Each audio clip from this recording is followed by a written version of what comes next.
I want to walk through something carefully and completely, not to accuse anyone, but to help people understand the systems we're already living inside so they can navigate them intelligently. This is political strategy, technology literacy, and behavioral analysis. Let's start with the timeline because timing is the backbone of this entire conversation. Exactly 1 week before the Super Bowl last night, Bad Bunny won Album of the Year at the Grammy Awards. That matters. Awards like the Grammys don't just celebrate music, they act as legitimacy signals. They tell an audience this artist is sanctioned, this voice is respected, and this identity is being celebrated on the largest possible stage. For Latino and Caribbean communities, including mixed status and undocumented people, that moment creates pride, visibility, and emotional safety. Immediately after receiving that award, Bad Bunny used the stage to call out U.S. Immigrations and Customs Enforcement, saying, "ICE out." That statement did not instruct action. It didn't tell people to protest, march, or post. But what it did was something more subtle and more predictable. It licensed expression. When a highly celebrated figure speaks openly about identity, belonging, and state power, people who identify with that figure feel more comfortable sharing their own reactions, stories, and experiences. This moment didn't happen in isolation. It happened exactly 1 week before the Super Bowl, where Bad Bunny is scheduled to perform, an event hosted by the National Football League. The NFL is a private corporation. It pays federal taxes. ICE is a federal agency. Though they are not the same entity, they do operate inside the same legal, technological, and data environment. And that environment is where the real issues live. Let's talk about technology, clearly.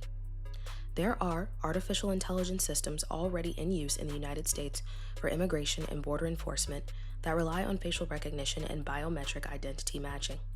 So let me explain exactly what that means in plain language. Facial recognition software does not look at your face and magically decide whether you are undocumented. What it does is this. When a system sees a face in a photo or a video, it turns that face into data. It measures things like the distance between your eyes, the shape of your cheekbones, the contour of your jaw, and how light and shadow fall across your face. Those measurements are converted into a numeric pattern sometimes called a face print. That face print can be compared against databases. If the system finds a match, it identifies who the person is. Once a person is identified, any records connected to that identity can be accessed, and those records may already include immigration information if it exists in government systems. So, the key point is this. Facial recognition does not detect immigration status. It detects identity, and identity can be linked to records. These systems are not experimental. They can match faces across years, across lighting conditions, and across different types of images. Some are mobile. Some are back in databases. This is current infrastructure, not future technology.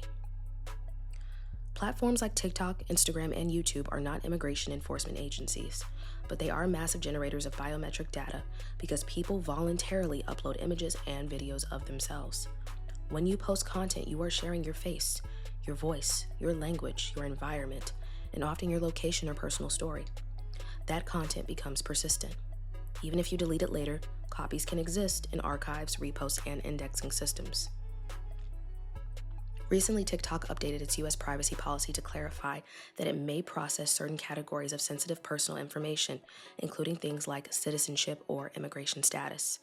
This language exists largely because privacy laws require companies to disclose what categories of data they may process if users voluntarily provide it.